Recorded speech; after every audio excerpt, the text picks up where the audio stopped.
Universal has their hands full with the future of Islands of Adventure, and here are 4 new coaster concepts that I think would make the most sense for IOA, including the largest roller coaster in the history of Universal Orlando. Welcome to Theme Park Predictions. My name is Brandon, and people rave about Islands of Adventure, and I get it, it's a damn good park. But here's my question.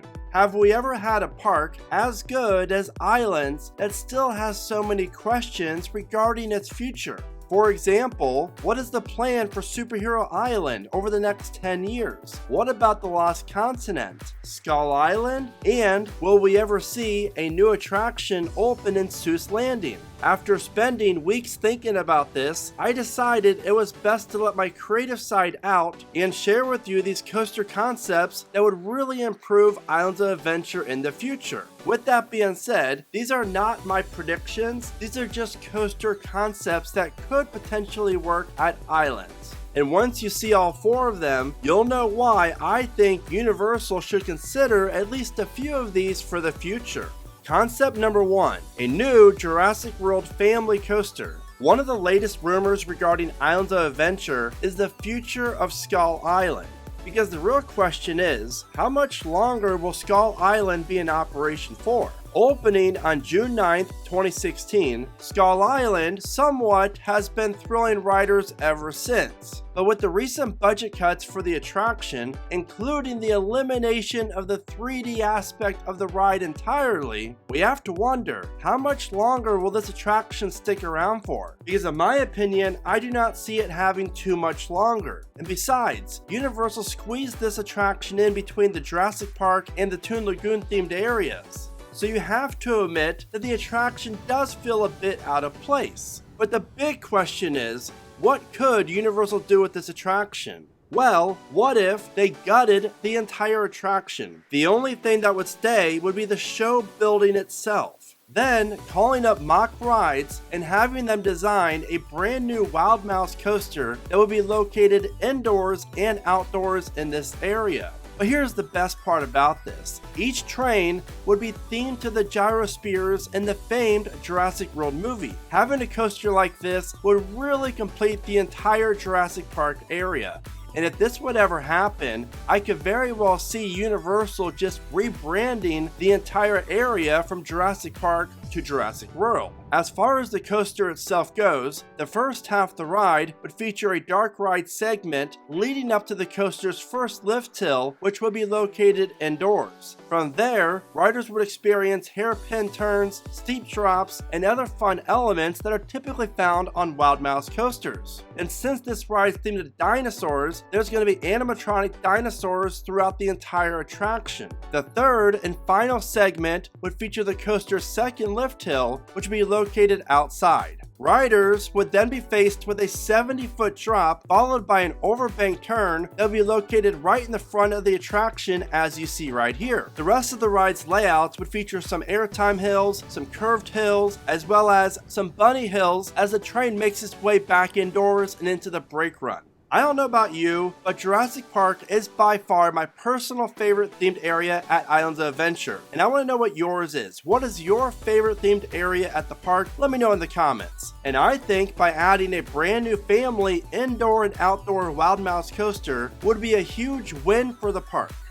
Concept number 2, a Mount Crumpit coaster themed to the Grinch. As I've mentioned in past videos, Seuss Landing really could benefit from a brand new high-capacity attraction. And unlike most areas of Islands of Adventure, Seuss Landing has this plot of land empty that would really make sense for a new attraction for the park. This ride would be located inside and wrapped around a 130-foot tall mountain themed to Mount Crumpit. This family roller coaster will be taking a page out of Disney's playbook by utilizing a fake mountain. And as we know, whenever there's a coaster wrapped inside of a mountain, good things are bound to happen. And I personally love this idea. And it really does make a lot of sense for Islands of Adventure, because the park could really benefit from having another family coaster.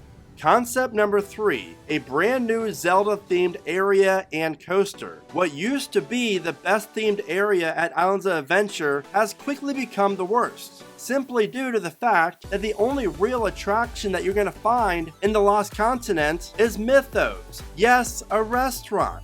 So we know that Universal Creative has to be brainstorming ideas for this area as you're listening to this right now. And The Legend of Zelda just makes perfect sense. The beautiful thing about the Lost Continent is that it's a very large area, so Universal could do a lot with it. In fact, I could very well see them adding a new dark ride and a new coaster. As for the new coaster itself, I think a launched B&M Wing coaster makes the most sense here, from a reliability and capacity standpoint, not to mention guest satisfaction as well. This new coaster would feature a dark ride segment followed by a launch from 0 to 35 miles an hour. The train then travels through a quick turn to the left that leads into the second launch. This is where you're going to hit the max speed of 67 miles an hour. Throughout the layout, riders will experience 3 inversions, airtime hills, 3 tunnels, and great interaction with the midways and the new Zelda themed area.